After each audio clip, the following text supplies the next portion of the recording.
Desde que la humanidad miró por primera vez hacia los cielos, nos hemos preguntado, ¿estamos solos? Relatos de seres de otros mundos, profecías y predicciones antiguas y avistamientos aquí en la Tierra han aumentado nuestras expectativas. Pero en los últimos años, estas afirmaciones se han vuelto más frecuentes. ¿Cree que nuestro gobierno ha contactado a extraterrestres inteligentes? Es algo que no puedo discutir en público. Más insistentes. Hubo seres biológicos en algunas recuperaciones, sí. Y cada vez más dramáticas. Charles James Hall, un militar estadounidense operando en una base militar altamente protegida, afirmó que no solo los extraterrestres son reales, sino que durante 2 años vivió entre ellos. Se realizaron investigaciones ultra secretas, se propusieron explicaciones, hubo negaciones, pero la verdad siguió siendo esquiva y nuevas revelaciones de informantes militares solo han aumentado el misterio. ¿Cree que los Fanny crean una amenaza potencial a nuestra seguridad nacional? Sí. Sí. Sí. ¿Qué nos están ocultando? Nuestro equipo de expertos reabrirá los archivos, analizará la inteligencia, investigará la ciencia y revelará la verdad.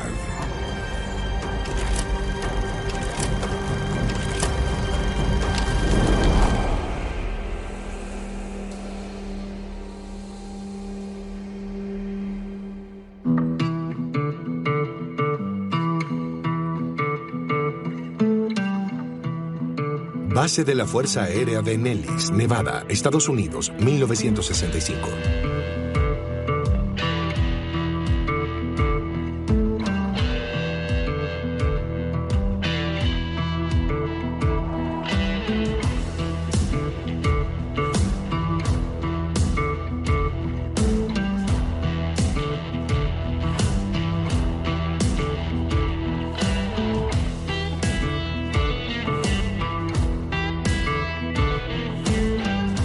Los blancos altos.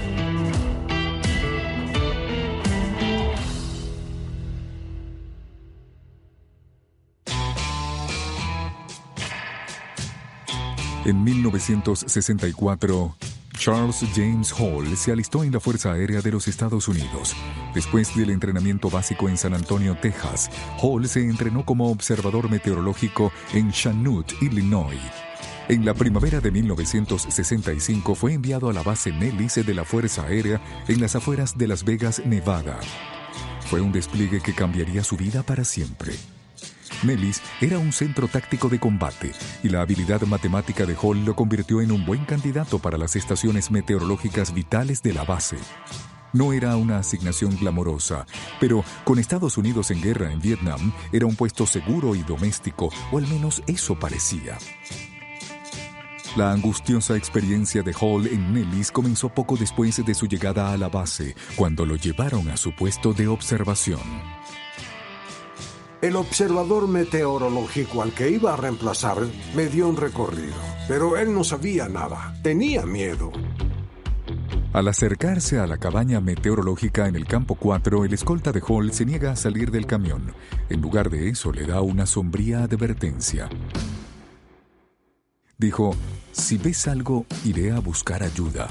No te abandonaremos, solo debes saber que si no puedes encontrarme, volveremos por ti. Perplejo por la advertencia, Hall continuó hacia su puesto. No tenía idea de a qué podría referirse su predecesor. Al entrar en la cabaña meteorológica, se hizo evidente que nadie había estado allí por meses. El guía de Hall abandonaría la base poco después, afirmando que no podía pasar otra noche allí. Su miedo era claramente real. Para Hall, sin embargo, esto era solo el comienzo. Una noche va a la letrina y ve de reojo una figura casi brillante y blanca, una mujer, sosteniendo algún tipo de arma. En la década de 1960 no había personal femenino alistado en la base de la Fuerza Aérea. Lo atribuyó a una imaginación demasiado activa y regresó a la cama. Desde su llegada a Nellis, otros aviadores le habían advertido a Hall sobre un fantasma blanco brillante que deambulaba por los campos de entrenamiento apodado Harry del Campo 4. Lo había descartado como una broma estándar de la Fuerza Aérea, pero su tiempo inicial en la base estuvo marcado por experiencias extrañas. En el Campo 3 podía ver luces flotando en el valle. Decía escuchar sonidos de susurros entre las artemisas, pero nunca podía ver nada. Hasta que un día... Charles Hall estaba haciendo sus patrullajes habituales. Hacían 38 grados y de alguna manera notó a una niña a unos 100 metros en un matorral muy espeso, como él lo describió. Un matorral tan espeso que necesitaría algún tipo de hacha para abrirse camino. Y la miré y vi que era una niña pequeña, pero no era una niña humana, ¿de acuerdo? Y el shock que sentí no podría describirse. Yo iba por el último sendero ancho, me detuve y me di vuelta lentamente. Y corriendo directamente hacia mí, a unos 15 metros, tal vez menos, había un hombre blanco alto. Esta era la figura fantasmagórica sobre la que los otros aviadores en la base le advirtieron. Era Harry del Campo 4. Algunas noches después de este extraño encuentro, Hall fue despertado por un grupo que entraba a su barraca. Uno de ellos sonaba como el general de la Fuerza Aérea. Dijo: «Tengo un hombre aquí, en la última cama. Harry, ve allí, búscalo como siempre, hazlo marchar». No puedo explicar la sensación de terror que tuve. Apuntó un dispositivo cuadrado a mi sien y me hipnotizó a medias. Lo llevaron afuera, pero al coronel le preocupaba que no estuviese completamente en trance, así que lo llevaron a un cobertizo de almacenamiento. A pesar de todo lo que había visto, Hall no estaba seguro de poder creer en sus propios ojos. Pensó que debía estar soñando. Regresé, me cubrí y, me puse en posición fetal. Oré y me quedé dormido. Hall tuvo otros encuentros esporádicos con estos blancos altos y comenzó a creer que debía haberlos imaginado a todos. Hasta que un día, mientras revisaba el equipo en el Campo 3... Había tomado la lectura y cuando volteé a la izquierda, una dama alta y blanca con un traje se inclinó sobre mi hombro. Ya que ella estaba flotando, pensé que era yo. Pensé que mi cerebro estaba fallando y para controlarme, me sonreí. Estaba convencido de que ella era real. La apodó la maestra, y su visita marcaría un punto de inflexión para Hall, dándole una comprensión completamente nueva del universo.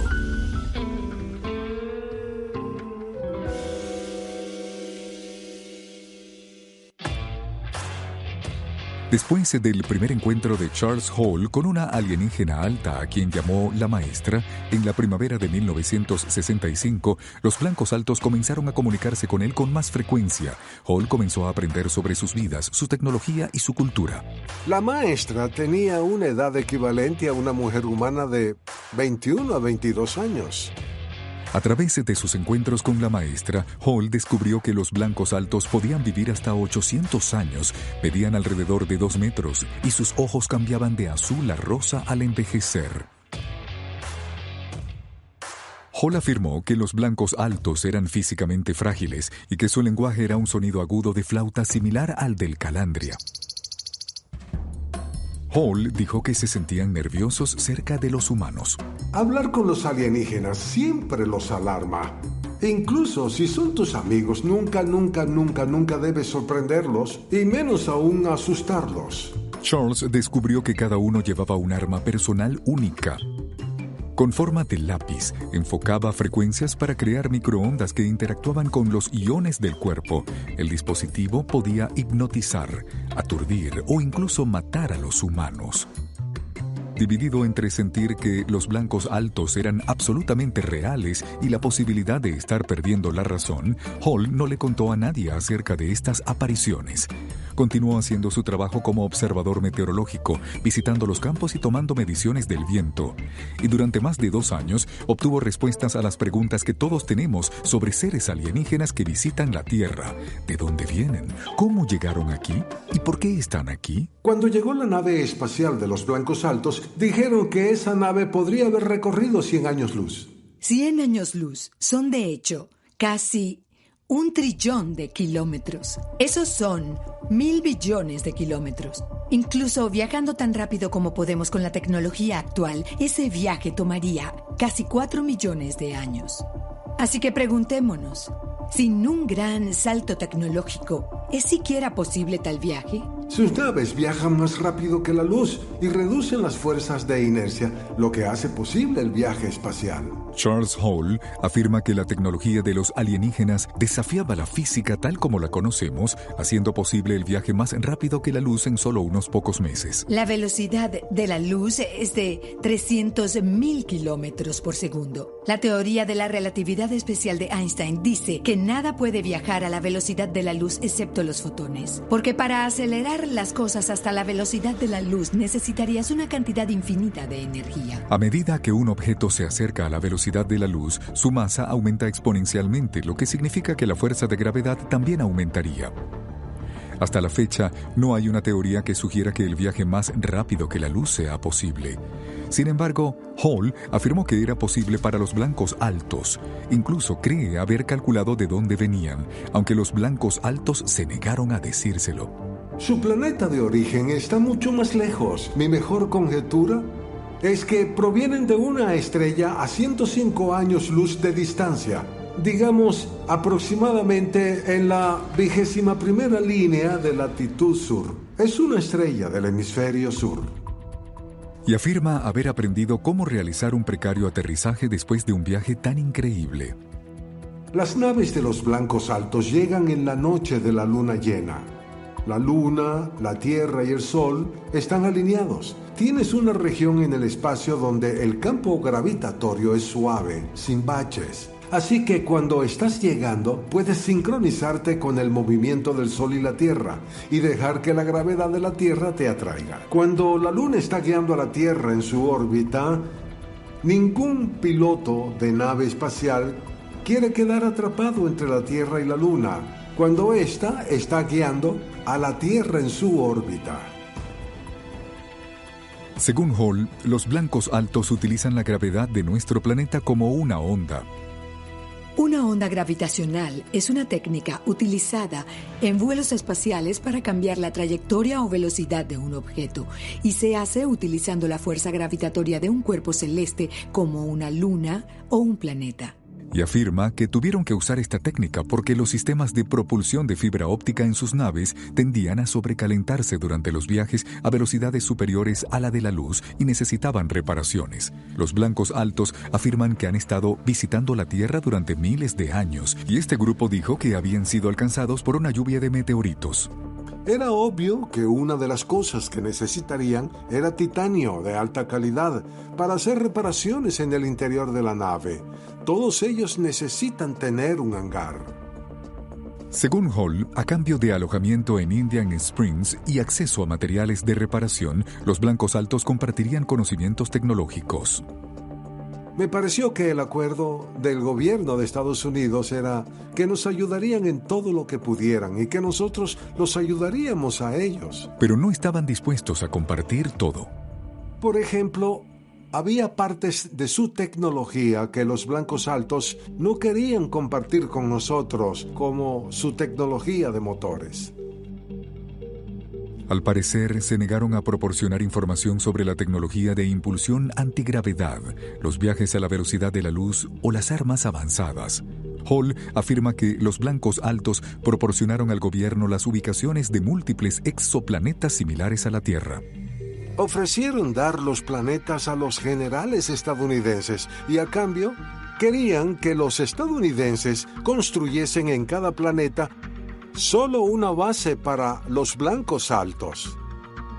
Un mapa de los exoplanetas habitables sería inmensamente valioso, pero ¿cómo llegaríamos allí con la tecnología de los blancos altos? Los generales estadounidenses estaban ansiosos por colonizar estos planetas, pero los generales blancos altos no querían compartir la tecnología de propulsión para el espacio profundo. Poseer esa tecnología colocaría a la humanidad al borde de convertirse en una especie interplanetaria.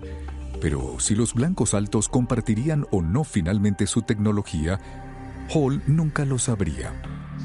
Luego de estar en la base por poco más de 2 años, en 1967 fue enviado a pelear en Vietnam. Nunca volvió a ver a los blancos altos. Años después de estos encuentros, Hall le confesó a su esposa que nunca había superado el miedo que sintió.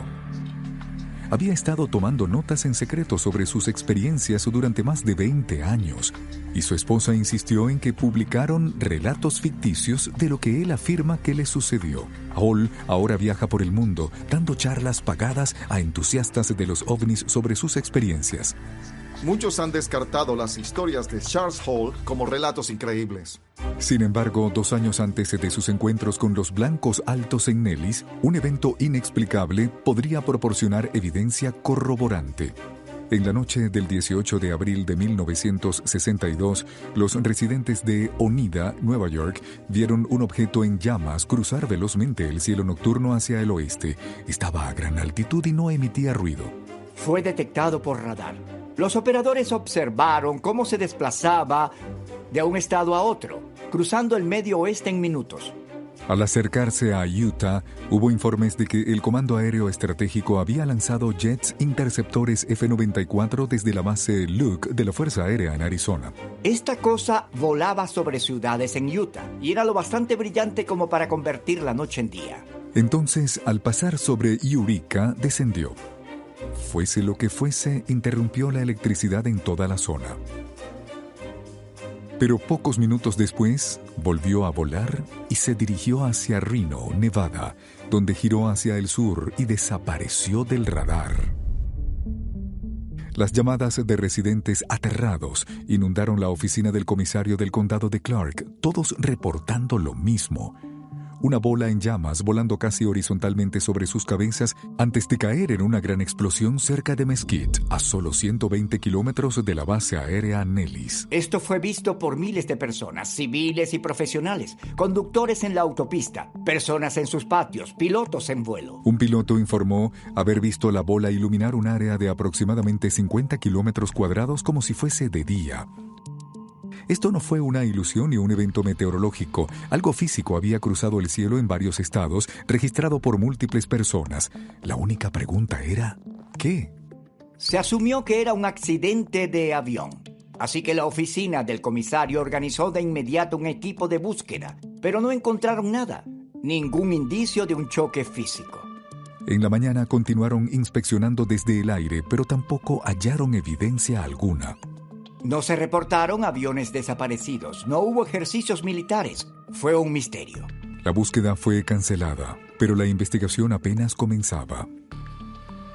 Uno de los primeros entrevistados fue el piloto de la Fuerza Aérea que informó haber visto el suelo iluminado como de día. El capitán Herman Schultz volaba a 8.500 pies, en un C-119, un avión de transporte militar. No solo vio el suelo iluminado, vio algo volando. Shields recordó un objeto delgado y redondeado cuya forma no podía describir, diferente a todo lo que hubiese visto antes. Shields dijo que no había escape, ninguna estela detrás de él. Su descripción fue confirmada por un testigo en tierra en Silver City, Nuevo México, que también afirmó haber visto el objeto descender. Dijo que bajó la velocidad, que pudo escuchar un sonido jadeante como si estuviese fallando y luego aceleró. Hizo esto varias veces, se balanceó y descendió. El oficial investigador Douglas Crouch de la base Hill de la Fuerza Aérea entrevistó a todos los testigos del extraño fenómeno. Dijo que todos los entrevistados parecían lógicos y maduros, y que lo que habían visto no era un globo ni una aeronave convencional. Continuó descartando otras posibles explicaciones, incluidas pruebas de misiles, condiciones meteorológicas o astronómicas inusuales, e incluso cuestionó la explicación más obvia: un gran meteorito. Shields tenía sus dudas. Varios testigos hablaron de una trayectoria plana y ruidos provenientes del objeto. Ninguno era común en los meteoritos. Pero a pesar del testimonio convincente de Shields y los otros, los investigadores no encontraron evidencia física. Después de un día interrogando a testigos en el centro de Utah, concluyeron que habían presenciado un evento meteorítico muy raro conocido como bólido. Un bólido es básicamente un gran meteorito que no se quema en la atmósfera de la Tierra ni golpea el planeta. En cambio, explota en la atmósfera superior. Puede ser 100 veces más brillante que la luna llena. Esa se convirtió en la explicación oficial de la Fuerza Aérea de Estados Unidos, al menos hasta que la gente comenzó a hacer preguntas.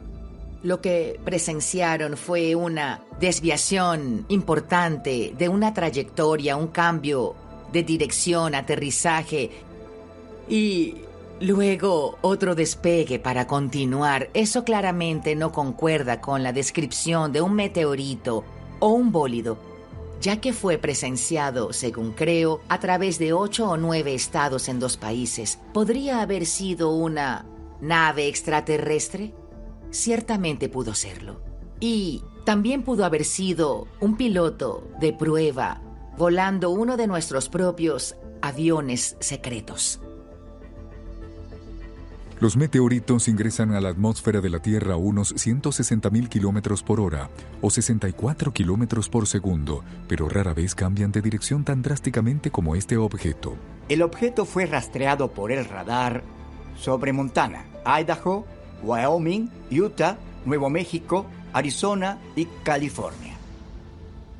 No solo es muy raro que un meteorito sea rastreado por radar, sino que haya hecho ese viaje en menos de 1 minuto. Luego está la altura. Aparte de raras circunstancias, los bólidos suelen explotar en la atmósfera superior. Tanto el capitán Shields como un piloto de aerolínea comercial que volaba desde Las Vegas a unos 11.000 pies informaron haber visto el objeto volando debajo de ellos. Un sargento de la patrulla de carreteras de Utah informó ver algo explotar sobre él en un área de pruebas de misiles, creando una lluvia de chispas blancas. Los controladores de Reno, Elko y Las Vegas dijeron ver un gran destello. Los informes de testigos y las lecturas del radar generan dudas significativas sobre la explicación del bólido, pero documentos internos sugieren que la milicia tenía una explicación para eso. El incidente de Utah puede explicarse como un bólido, pero el rastreo de radar desde Nueva York a través del Medio Oeste y hasta Nevada sigue la trayectoria de vuelo de un globo de gran altitud o un avión espía U-2, 2 proposiciones diferentes con comportamientos diferentes. Todos los vuelos por encima de los 14.000 pies fueron rastreados. De haber habido algún vuelo de U-2 o globo de gran altitud en esa área, la Fuerza Aérea lo habría sabido. Y si lo hubiesen sabido, no habrían enviado aviones desde 2 bases aéreas distintas. El proyecto Libro Azul lo clasificó como no identificado, para cambiarlo más tarde a datos insuficientes para un análisis científico. Lo cierto es que este incidente ocurrió cerca de la base Nellis de la Fuerza Aérea, justo 2 años antes de que Charles Hall afirmara haber encontrado a los extraterrestres altos y blancos que vivían allí y reparaban su nave dañada. ¿Podrían estar conectados estos incidentes? ¿Podrían ser ciertas las historias fantásticas de Charles Hall? A mediados de la década de 1960, las afirmaciones del militar estadounidense Charles James Hall de que vivió con un grupo de extraterrestres en la base Nellis de la Fuerza Aérea han provocado curiosidad y burla en igual medida. Ahora veamos si resisten el escrutinio de nuestros expertos o si puede haber otra explicación para estas extrañas apariciones. Según el relato de Hall, los blancos altos viajaron aquí desde un planeta a unos 105 años luz de distancia. Eso se traduce en 1.100 billones de kilómetros. Así que incluso si viajaras a la velocidad de la luz, te llevaría más de un siglo. Y eso plantea algunas preguntas. Hall afirmó que los alienígenas podían vivir hasta 800 años y lo más importante, encontraron una forma de cancelar la fuerza de inercia, lo que les permitía volar a estas velocidades increíbles. Primero, si comienzas a acercarte a la velocidad de la luz, tu masa equivalente aumenta, lo que significa que necesitas energía infinita para moverte tan deprisa. Y con energía infinita tienes masa e inercia infinitas. Así que no hay ninguna manera para cancelar eso, y hacerlo equivale a eliminar tu masa, lo que significa que no estarías allí. Contradice todas las leyes conocidas de la física. En resumen, él no habla como un físico real. A primera vista, las afirmaciones de Hall desafían la física conocida, o tal vez solo fue malinterpretado. Supongo que se refería a alguna forma de contrarrestar las aceleraciones extremas en un avión de combate. Cuando el piloto de combate experimenta la fuerza G, unos 9G se comprime. Tienen trajes G que empujan la sangre hacia la cabeza para que no se desmayen. Y hay técnicas que pueden usar para la respiración y cosas así para contrarrestar la aceleración. Y él podría haber estado hablando de algo así, pero las aceleraciones de las que hablamos son tan extremas que te aplastarían en una gelatina protoplásmica. Pero Hall sostiene firmemente que los blancos altos viajaron aquí más rápido que la luz y que es posible porque Einstein estaba equivocado en su creencia de que nada en el universo puede viajar más rápido que la luz. La afirmación de que Einstein estaba equivocado podría ser cierta, pero requiere de pruebas. ¿Dónde están? Hasta la fecha, no tenemos nada que descarte las ideas de Einstein. Estas teorías se han probado extensamente y han brindado predicciones precisas. Se han confirmado una y otra vez. Si bien la teoría de Einstein sigue siendo la base de la física moderna, hay algunos fenómenos dentro del ámbito cuántico o de la energía oscura y la materia oscura que aún no puede explicar completamente. Así que, incluso si nuestra comprensión actual de la física es insuficiente, Einstein nos dejó cierto margen para atravesar la galaxia. Una de las teorías es que un motor warp podría crear el efecto del viaje más rápido que la luz sin un viaje real más rápido que ella. La idea es que el espacio y el tiempo son una sola cosa. Se llama espacio-tiempo y son moldeados por objetos y energía. Así que si tienes una masa o una energía intensas, distorsionarías el espacio-tiempo. Así que el propio espacio-tiempo te llevaría a ti y a tu vehículo junto con él. Y en teoría, eso podría suceder y no estarías violando la relatividad. Seguirías viajando por debajo de la velocidad de la luz. En teoría, un agujero de gusano podría permitir un viaje muy rápido a través de vastas distancias, y de hecho surgen de las teorías de la relatividad de Einstein. Pero no hay evidencia de que los agujeros de gusano realmente existan, o si existen, de que puedas atravesarlos sin ser aplastado hasta morir por la intensa gravedad en su núcleo. Aunque muchos obstáculos se interponen entre nuestro conocimiento científico actual y la posibilidad de los viajes interestelares, Eric se niega a descartarlos por completo. Creo que debemos ser humildes. Porque no conozcamos alguna forma teórica en que pueda ocurrir, no significa que no ocurra. En teoría, ¿cómo podría operar un motor interestelar? Casi con certeza, no como lo describió Hall. Y si fallase, ¿realmente podría repararse aquí en la Tierra como afirmó Hall? Hall dijo que el sistema de propulsión espacial de los extraterrestres estaba roto y tenían que usar nuestras fibras ópticas para repararlo, pero se necesita una energía infinita para moverse a la velocidad de la luz. Así que es totalmente absurdo creer que usarían nuestras fibras ópticas de baja tecnología para reparar su sistema de propulsión espacial. De hecho, los científicos de la NASA han calculado que para alimentar el teórico motor Warp se requeriría una energía equivalente a 1,5 millones de bombas de Hiroshima.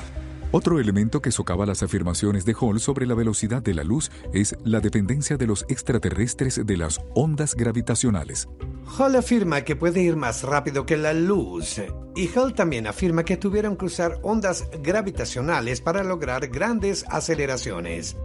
Esas dos cosas no concuerdan porque ir más rápido que la luz te da una velocidad muchos millones de veces mayor que cualquier otra onda gravitacional. Por lo tanto, todo el argumento es inconsistente y contradictorio.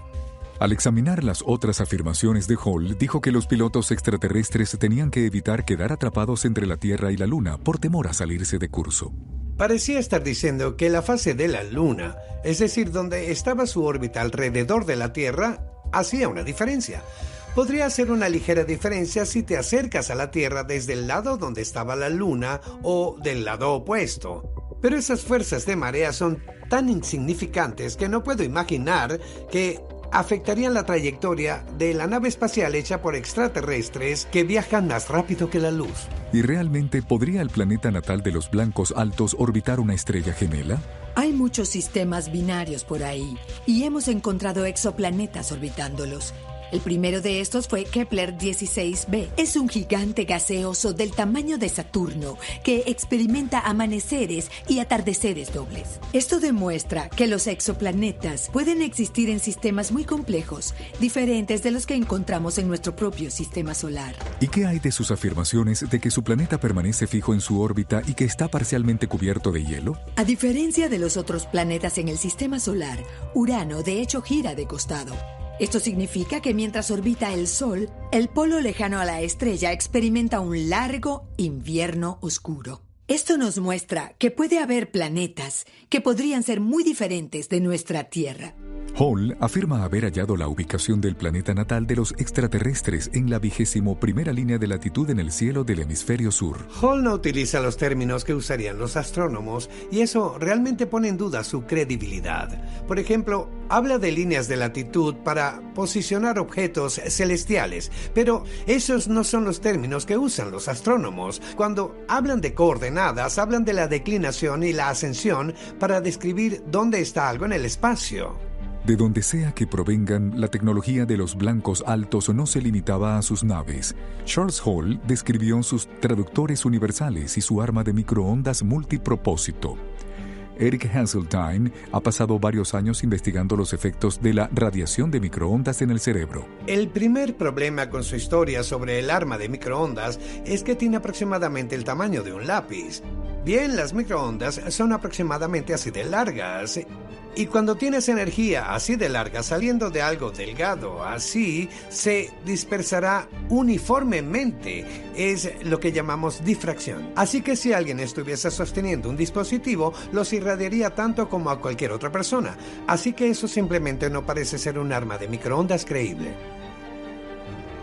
Las serias dudas sobre muchas de las afirmaciones de Hall sugieren que sus recuerdos estaban más coloreados por la ciencia ficción que por la ciencia. La supuesta experiencia de Hall ocurrió en los 60, pero no escribió hasta la década de 2000. Tenía mucha cultura para inspirarse cuando desarrolló su historia. Incluso la descripción de Hall de los blancos altos parece adaptada de las imaginaciones alienígenas de otras personas en lugar de su propia experiencia. La descripción de Hall de los alienígenas que encontró combinaba características de los nórdicos y los grises, dos razas alienígenas que aparecieron en historias de ovnis en la época en que desarrollaba su relato. Pero aparte de un leve parecido físico, la descripción de Hall de los blancos altos se parece poco a los pacíficos alienígenas nórdicos. Nunca ha habido otra descripción de esos seres como la que hizo Charles de sus blancos altos. Además de los relatos contemporáneos y la ciencia ficción, la visión de Hall de los blancos altos puede haber sido influenciada por un texto de miles de años de antigüedad, el Antiguo Testamento. Hay muchas historias de leyendas y mitos de seres altos, algunos gigantes. Bien, los Nefilim fueron probablemente los descendientes de los Anunnaki, los hijos de los dioses. Los Nefilim también se cruzaron con los humanos, creando otra vez seres altos y blancos. Cuando apareció la historia de Hall, la gente estaba lista para las historias sobre encuentros militares con extraterrestres, encuentros cercanos del tercer tipo, el Área 51, los relatos de Roswell, los expedientes X, todas disponibles en la cultura, y esta historia las amalgama. En resumen, Hall contó su historia en el momento adecuado. Alienígenas o no, tal vez algo inexplicable le sucedió a Charles Hall en Nellis, y con el tiempo su mente armó el resto. Y tal vez ese evento desencadenante fue aún más insidioso que una conspiración alienígena. El gobierno de Estados Unidos y otros gobiernos del mundo, en particular Rusia, Alemania y China, a menudo han experimentado con el control mental. Siento que el perfil psicológico particular de Charles Hall lo coloca en la categoría de alta probabilidad de que haya sido manipulado y probado para ver si podía ser controlado. Por descabellado que pudiera parecer, las agencias militares y de inteligencia de Estados Unidos han admitido tener un programa de investigación psicotrónica en las décadas de 1970 y 1980 llamado Proyecto Stargate. Lo que nos lleva a la gran pregunta: ¿es Charles James Hall un testigo confiable? Creo que él piensa que su historia es cierta. Creo que Charles Hall tiene cierto lenguaje corporal que indica que cree estar diciendo la verdad, pero eso no significa que sea la verdad. En varias ocasiones, Charles no estuvo seguro y se cuestionó muchas veces y, en sus propias palabras, se acurrucaba en posición fetal y volvía a dormirse. O se preguntaba, ¿podría estar soñando? Aunque gran parte del relato de Hall no puede verificarse, muchos de los detalles que pueden corroborarse fácilmente resultaron ser falsos, poniendo toda su historia en duda. Habla de abrirse camino a través de arbustos para llegar al actor alienígena. Yo crecí en el desierto de Mojave, muy lejos, y nunca tuve que abrirme paso a través de los arbustos para llegar a ninguna parte. Es un desierto árido sin vegetación. Debemos preguntarnos si Hall siquiera sirvió en la base Nellis de la Fuerza Aérea. Habló de un coronel de una estrella. Bien, no hay tal cosa como un coronel de una estrella. Hay coroneles de pleno derecho y hay generales de una estrella. Nadie que haya servido en las Fuerzas Armadas cometería un error así. Charles Hall narra un relato alienígena lleno de detalles no comprobados, pero que se origina en un evento inexplicable y verificable: la muy discutida caída de un bólido en 1962. Bien, podría haber sido un bólido que se desintegró y cuando lo hizo, algunos de sus fragmentos aún brillantes y emitiendo luz cambiaron de dirección. O podría haber sido un cohete que fue enviado al espacio y luego regresó a la atmósfera y se quemó en la reentrada. O podría ser una nave orbital que se estrelló a través de la atmósfera y se desintegró en muchas piezas. Los bólidos y otros meteoritos tienen una trayectoria muy distinta. Caen hacia la Tierra a velocidades muy altas. Aunque puede ser posible que algunos fragmentos vuelen en diferentes direcciones, no puedo imaginar ningún mecanismo en el que un bólido pueda aterrizar, despegar de nuevo y continuar volando. Los testigos oculares reportaron que el objeto cambió de dirección. Incluso en circunstancias menos extremas, los relatos de testigos oculares no siempre son confiables. No sé si han visto la luna baja en el horizonte. Se ve grande y brillante. Pero si la miras más tarde, se ve mucho más pequeña en el cielo nocturno. Eso es porque cuando está baja en el horizonte, tienes cosas para compararla, así que parece más grande. Pero en el cielo nocturno se ve mucho más pequeña porque no hay referencias. Eso es un ejemplo del efecto Ponzo, que dice que nuestra percepción de las cosas se ve alterada por lo que las rodea. Si fuese un meteorito, ¿por qué la fuerza militar enviaría jets? Si creían que era un meteorito, no enviarían aviones. Pero puede haber ambigüedad sobre si es un meteorito o no, porque un meteorito lo bastante grande aparecería en el radar y podría moverse de modo similar a un misil intercontinental. Así que bien podrían haber enviado aviones para investigar si pensaban que había incluso la posibilidad de que fuese una amenaza seria. La tarea del ejército es ser vigilante y discreto. Saben, el primer instinto del ejército al encontrarse con lo desconocido es mantenerlo oculto, en secreto, por muchas razones. Pero hubo muchas cosas clasificadas que ocurrieron durante la Guerra Fría. Por ejemplo, las operaciones Hurón. Las fuerzas de la OTAN a veces sondaban las defensas soviéticas con aviones para ver cómo reaccionaban. Y los soviéticos hacían lo mismo con nosotros. Y a veces los derribábamos. Y a veces algunos de sus pilotos morían. Y nunca se hablaba de eso por acuerdo mutuo porque así eran las cosas durante la Guerra Fría. Entonces, ¿es posible que una incursión aérea soviética tuviese como blanco a Nellis o algunas de las muchas bases en la zona? Bien, Nellis es una base importante de la Fuerza Aérea. Muchos ejercicios ocurren allí como el Bandera Roja. Pero también hay un entorno simulado de amenaza adversaria allí para que nuestros pilotos puedan entrenar contra amenazas simuladas. Y hay varias áreas donde un fisgón podría ver que están haciendo nuestras armas y sistemas avanzados. Así que hay muy buenas razones para mantener alejadas a las personas de Nellis que no tienen nada que ver con extraterrestres. En un área con bases aéreas ultra secretas, es posible que las luces en el cielo fuesen una misión o una prueba que salió mal. La explicación oficial de un bólido no soporta el escrutinio. Usualmente, un bólido caerá hacia la Tierra con un ángulo de descenso pronunciado. Factores como el tamaño, la masa y la velocidad del bólido también influyen, al igual que la atmósfera por la que pasa. Pero con todos estos factores diferentes, no puedo imaginar un bólido viajando horizontalmente durante un tiempo significativo. Por lo tanto, mi conclusión es que esto no es un bólido. Cuando vemos algo inexplicable, nuestro primer instinto no debería ser algo exótico como extraterrestres. Deberíamos hacer una lista de todas las posibilidades que caen del ámbito de la física y la ciencia conocidas, y solo cuando hayamos agotado por completo eso, comenzamos a buscar soluciones exóticas extremadamente improbables.